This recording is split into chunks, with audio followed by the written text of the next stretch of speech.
What if you could end 2021 feeling the best you've ever felt? You're confident, you're clear, you're excited about the next year.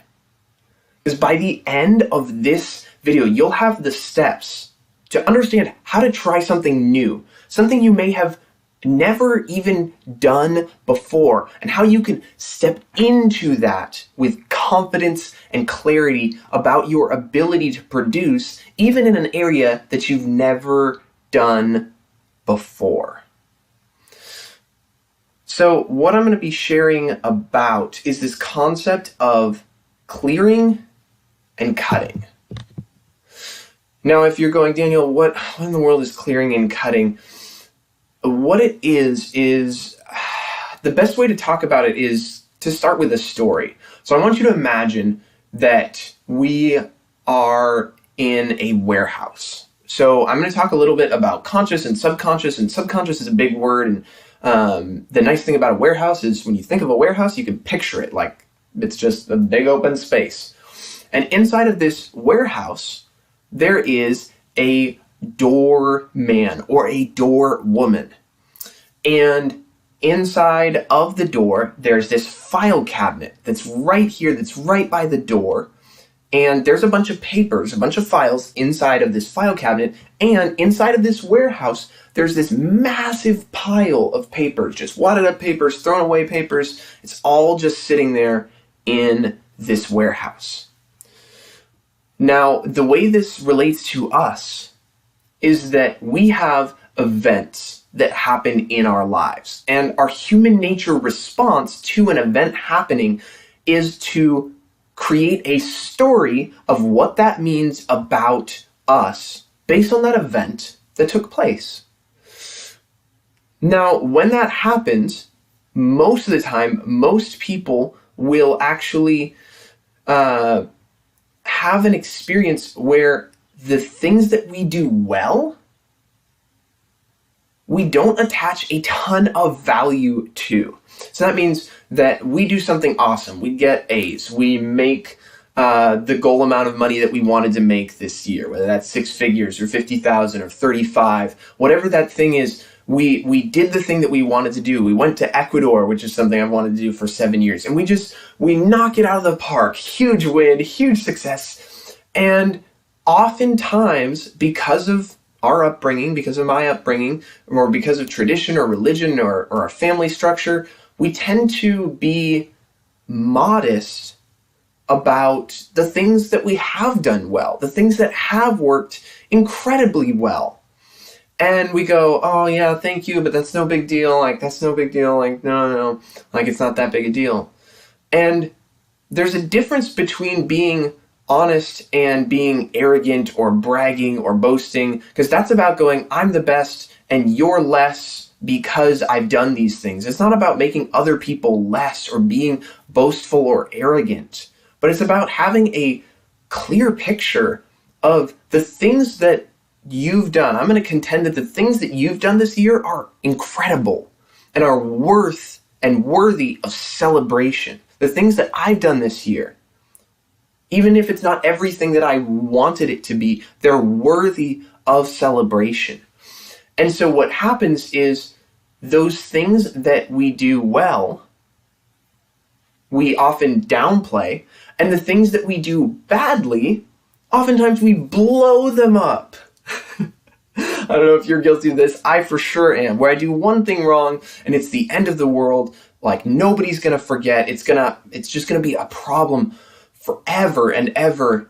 And it can just blow up and be massive. Whereas one of the things that's actually true is instead of blowing it up and making it so wrong, I can go, hey, like, nobody died. The world is not coming to an end. People will forget. I'm not broken or beyond repair. And I can start to, with the negative things that I've blown up, I can start to go, hey, this isn't that big a deal. And the things that were really good, but I've made small, I can go, hey, these are awesome.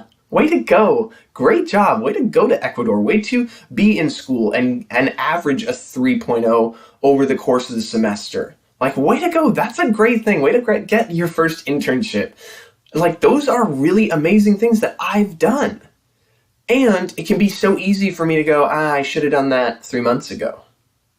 And so that's one of the things that I'm in the midst of doing right now, is reorganizing and going through each area of my life and going, okay, in my faith, in my foundation, what I believe about myself and my personal growth, in my finances, in my relationships, and in my health, what are the things that did work?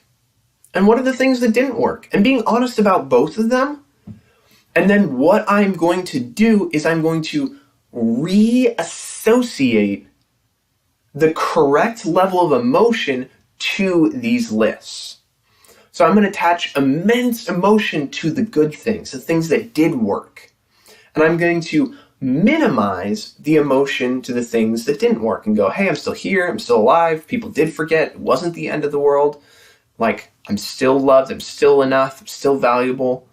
And what that does, going back to the story of the warehouse, is it gives this door man or woman a whole bunch of reshuffling, because now there's stuff that you forgot about that you did really well that was in that pile that now needs to be right here in the filing drawer. And there's stuff in this filing drawer that's not serving you that needs to be thrown away. Go into that big pile. Now, if you stick around till the end of this video, I'll show you a little bit more of how I'm ending 2021, the strongest that I ever have, and how you can too. And so in continuing this process of doing these things, of associating that emotion, you can go through it month by month, or even just do the whole year to the best of your ability. And I'd recommend taking at least a couple hours, or even like a small, like 1-day trip or 2-day trip. And you can do this by yourself or with your spouse or your family.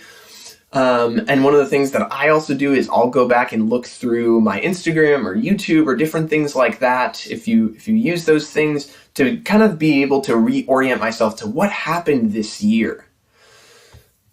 And so with that, after we've done all of that, so this is assuming I've done the clearing, I'm clear on what are the things I did well, what are the things I didn't do well. I've minimized the emotion to the things that didn't go well. I've maximized the emotion to the things that I have done well.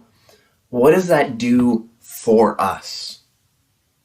What it does is it gives us incredible confidence to be able to go into the next year with clarity of the things that we've done well. And before we do that, we actually want to remove those things that did not serve us and let them fall off the cliff, so to speak. That they're essentially gone. They're not there anymore. Because this way of thinking, this way of being honest about what I have done well, it serves me going into my next season. This is something that I've actively done even with growing this YouTube channel, where I'm in my file cabinet is when I was in Ecuador, I did 60 videos every single day. Then granted, they were 1 minute, but I did that every single day. So I know I have ideas, I have thoughts, I can create content on a consistent basis. The summer before that, I did stories for 45 days in a row. That's another thing that's in my file cabinet. So when I'm thinking about the future, and one of the goals that I want to do is I want to do at least 90 videos in the first 90 days of 2022. Now that seems insane. I've been doing like 1 a week, but then I go back and go, no, look. I did 45 in a row 2 years ago. I did 60 in a row this year. If I can do those things, I bet I can do this too. And so it elevates, it brings up my level of confidence to be able to do this thing that I already want to do, because I have the proper things in my filing cabinet to support this goal that I'm working towards.